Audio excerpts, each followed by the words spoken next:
Écoute, nous c'était du fun, mais maintenant c'est terminé. J'ai été assez claire? Ok. Juste entre nous, en fait tu t'es servi de moi. Non, je me suis pas servi de toi. Je me suis éclatée avec toi. Et toi aussi tu t'es éclaté, mine de rien. Enfin, je comprends pas, t'as jamais couché avec une fille en sachant qu'il y aura jamais de suite? Oui, mais moi ça me satisfait pas. Ben moi aussi. J'avoue que j'étais sceptique sur l'efficacité de ce logiciel espion. Bah là, je m'incline. Je suis impressionné. Vous avez compris aussi comment récupérer les SMS et les emails de cette jeune femme? Bien sûr. Ce logiciel a changé ma vie. Et celle de pas mal de mes clients. Et il est totalement indétectable. Qui irait vérifier ce genre de choses sur son téléphone?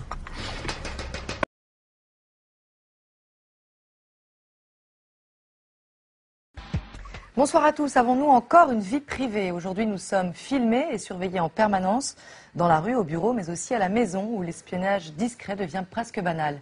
Nous avons suivi Paul et Nicolas, deux maris accros à l'espionnage conjugal. Il faut dire qu'un matériel de professionnel est désormais accessible à tous. Pour quelques dizaines d'euros, on peut traquer, pister, espionner ses proches ou ses collègues. Des salariés qui avaient critiqué leur patron sur Facebook ont été licenciés pour faute lourde. Comment faire pour préserver sa vie privée et sa vie professionnelle? Mickaël Gagné a enquêté pour Tony Comity Productions et Zone Interdite. Nous ne verrons pas le visage de cet homme. Il préfère rester anonyme, car ce qu'il fait est illégal. Pour rester discret, il nous a donné rendez-vous dans une chambre d'hôtel. Sur le bureau, un ordinateur et une carte.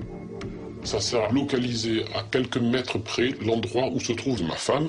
Là où il y a la lettre A, c'est là. Voilà. Quand on me dit qu'elle est au travail et qu'elle est ailleurs, je le sais tout de suite.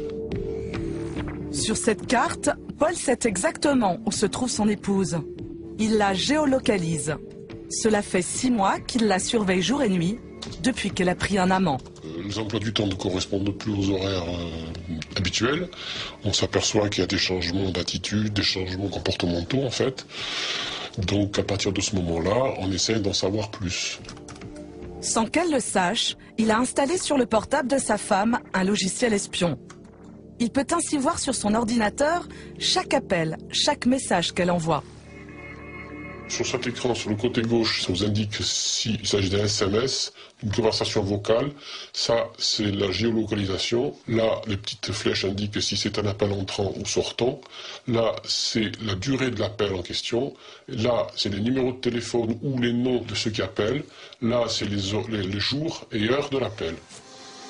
Paul est en procédure de divorce et il craint que sa femme ne veuille lui retirer la garde de leur enfant. Alors, il veut tout savoir de ce qu'elle manigance. J'ai appris à un moment donné qu'elle voulait prendre le petit, l'emmener chez ses parents, à plusieurs dizaines de kilomètres du domicile conjugal, et me mettre devant le fait accompli. Donc il a fallu que je prévienne l'avocat, et que l'avocat, évidemment, a fait un référé tout de suite pour que ça ne puisse pas se faire. Sans le logiciel, je suis absolument certain qu'elle se serait servie de ce qu'elle a dit, de ce qu'elle a voulu faire pour garder la maison et garder l'enfant. C'est ça surtout, je ne veux pas être privé de lui à cause de ma femme, tant qu'il est petit. Grâce à son logiciel espion, Paul ne rate aucune information. Car non seulement il peut localiser sa femme et lire ses SMS, mais il peut aussi écouter en direct ses conversations avec d'autres personnes. Une simple sonnerie l'avertit quand sa femme appelle quelqu'un. Et à chaque fois, même au volant de sa voiture, il ne peut s'empêcher de décrocher pour l'écouter à son insu.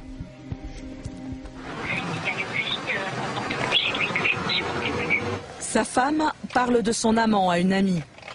Et comme souvent, Paul est troublé. Je ne sais pas à qui elle a parlé là. C'est ça qui m'embête un peu. C'est toujours très dur d'entendre certaines choses. L'effet pervers est celui-là. Malgré cela, Paul ne peut plus se passer de son logiciel.